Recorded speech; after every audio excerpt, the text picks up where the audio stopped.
Political party కార్యకర్తలకు aspirations ఉన్నాయి. ఆ యాస్పిరేషన్స్ నేను ఫుల్ఫిల్ చేయాలి, ఎడ్యుకేట్ చేయాలి, కన్సిస్టెంట్గా చెప్పాలి. ముఖ్యమంత్రి కానప్పుడు నాకు అన్ని పాజిటివ్ పాయింట్స్ ఉంటాయి. ఇప్పుడు నేను పర్ఫార్మెన్స్తో పబ్లిక్ని కన్విన్స్ చేయాలి. ఏ కార్యకర్త ఏ ఆఫీసర్ తప్పు చేసినా అది కూడా నెగిటివ్ నాకే వస్తుంది, ముఖ్యమంత్రికే వస్తుంది. అది ప్రజలకు అర్థమయ్యేటికి చెప్పాలి. మళ్ళీ నేను యాక్షన్స్ కూడా తీసుకోవాలి. ఈ రెండు బ్యాలెన్స్ చేయాలి.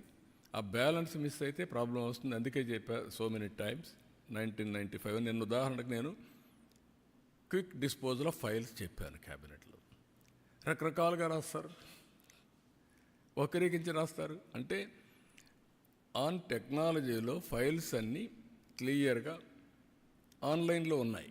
నాకు ఎప్పుడు ఫైల్ వచ్చింది, ఎప్పుడు పంపించాం. ఇది సమర్థత బేరే చేయడం కాదు, ఇది క్విక్ డిస్పోజల్ ఆఫ్ ఫైల్స్.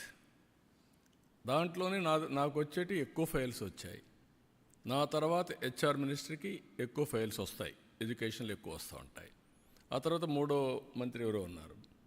ఇవన్నీ చూసిన తర్వాత నేను బేరే చేసిన తర్వాత నేను ఏం చెప్పానంటే మంత్రులందరికీ, ఎంత త్వరితగతిన మీరు ఫైల్స్ డిస్పోజ్ చేస్తే మనకు ఫలితాలు కూడా మెండుగా ఉంటాయి. ఇది మెజరబుల్. మీరు అందరూ టీమ్గా పనిచేయండి. నేను ఇది కూడా చూస్తున్నాను. రేపు రాబోయే రోజుల్లో every file will be online. ఆన్లైన్లో ఉంటే ప్రతి ఒక్క అధికారిని నేను రేపు అడిగే పరిస్థితి వస్తుంది బేరీ చేయడానికి. నీకు ఒక 5 ఫైల్స్ వచ్చాయి, వారం రోజుల్లో క్లియర్ చేయకపోతే నువ్వేం పని చేస్తున్నావు? Is it not your responsibility? ఇది వాట్సాప్ గవర్నెన్స్ తీసుకొచ్చాం. It is innovative.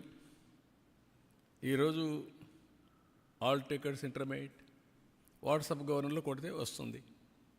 Is it not a big change? దాన్ని విమర్శించడం ఏంటి? అంటే ఎక్కడికి పోతున్నాం? పాన్ కార్డు కూడా వాట్సాప్లో పెట్టి డబ్బులు కడతా ఉంటే ఇదేదో డేటా పోతుంది.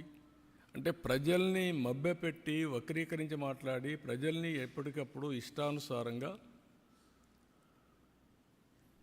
పక్కదారి పట్టించడానికి చేసే ప్రయత్నాలు ఇవి.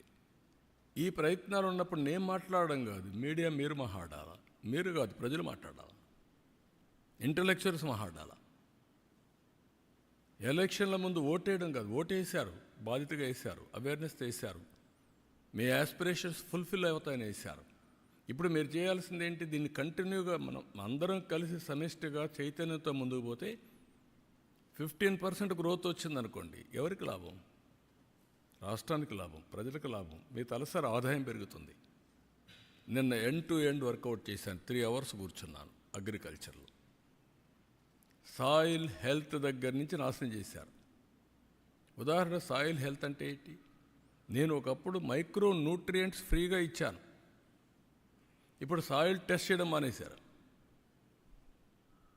ఇప్పుడు మళ్ళీ సాయిల్ టెస్ట్ ఇచ్చేసి మైక్రో న్యూట్రియంట్స్ ఇచ్చి Andhra Pradesh farmers are very good. దానికి నేను మనస్ఫూర్తిగా అభినందిస్తున్నా.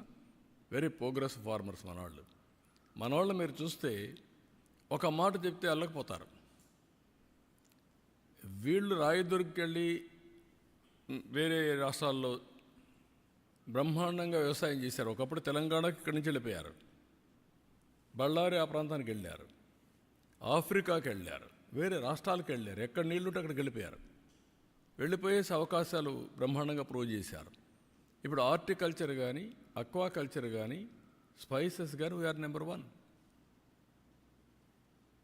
ఇక్కడ ఆ మోడల్స్ని క్రియేట్ చేసి మనం ఫెసిలిటేట్ చేస్తే బ్రహ్మాండంగా చేసి పామాయిల్ వీఆర్ నెంబర్ 1.